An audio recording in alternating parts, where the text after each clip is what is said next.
चलते हैं हमारे अगले दर्शक के पास और यूट्यूब के ज़रिए हमारे साथ नीरू जी जुड़े हैं और यहाँ पे इनकी दो आईटी कंपनीज़ है। यहाँ पे उनकी बाइंग आई है इन्फोसिस की और दूसरा स्टॉक है विप्रो का।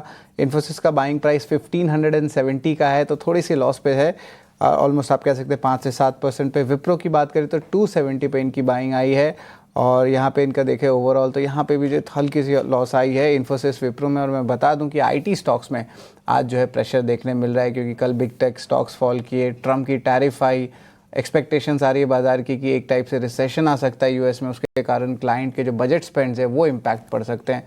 और इंडियन कंपनीज एक्सपोर्ट करती हैं ये सर्विसेज, तो इसका ये पूरा फंडामेंटल इम्पैक्ट मैं आपको बता रहा हूँ। लेकिन स्नेहा ज़रा बताएं इन्फोसिस, विप्रो और ऑफ कोर्स आईटी सेगमेंट का भी, अभी आईटी के अर्निंग्स भी आने वाले हैं, 10 तारीख से शुरू होने वाले हैं टीसीएस के। तो इन्फोसिस और विप्रो के इंपॉर्टेंट लेवल्स क्या रह सकते हैं शॉर्ट टर्म, क्योंकि अभी नीरू जी ने कोई टाइम लिमिट बताया नहीं है, तो अब ज़रा शॉर्ट टर्म बेसिस पे इन्फोसिस और विप्रो पे क्या लगता है वो बताएं।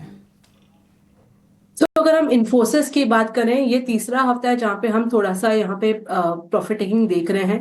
अगर आप डेली चार्ट स्ट्रक्चर देखें तो एक राइजिंग ट्रेंड लाइन का जो सपोर्ट था वो भी काउंटर ने ब्रीच किया। अगर वीकली चार्ट स्ट्रक्चर अगर आप देखें तो मेरा मानना है कि यहाँ से थोड़ा सा वीकनेस एक्सटेंड हो सकता है, मे बी 1400 तक के लेवल्स देखने को मिल सकते हैं। तो अगर किसी के अगर लॉन्ग्स हैं तो आई वुड सजेस्ट कि एक 1400 का एक स्ट्रिक्ट स्टॉप लॉस होना चाहिए। मीडियम टू शॉर्ट टर्म का ट्रेड है तो 1400 का एक स्टिक स्टॉप लॉस लगा के आप रुक सकते हैं, बट इसके अगर नीचे जाता है तो थोड़ा और ज्यादा करेक्शन आ सकता है। तो अभी के लिए तो मेरा मानना है कि अगर आपका ज्यादा व्यू नहीं है, बहुत बड़ा आपका व्यू नहीं है, तो एग्जिट कर लेंगे तो बेटर है। 1400 के पास एक बार रिव्यू करें।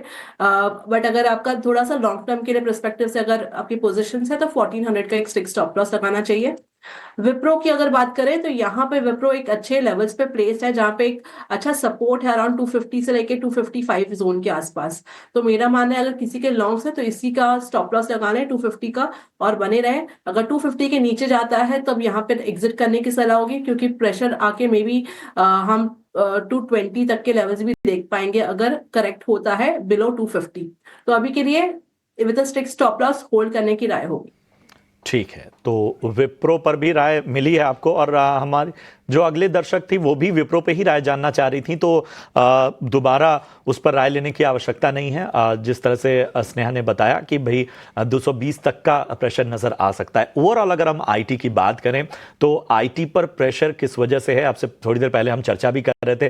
पहली बात तो है कि टैरिफ की वजह से जो यूएस है वहां पर महंगाई बढ़ने की आशंका नजर आ रही है, और इस महंगाई बढ़ने से क्या होगा कि जो आईटी कंपनियां हैं उनके क्लाइंट्स के बजट पर इसका इंपैक्ट पड़ेगा, और उसका इंपैक्ट साफ तौर पर हमें आईटी सर्विसेज वाली कंपनियों पर देखने को मिलेगा, और इस वजह से यहां पर नजर आ रहा है। लेकिन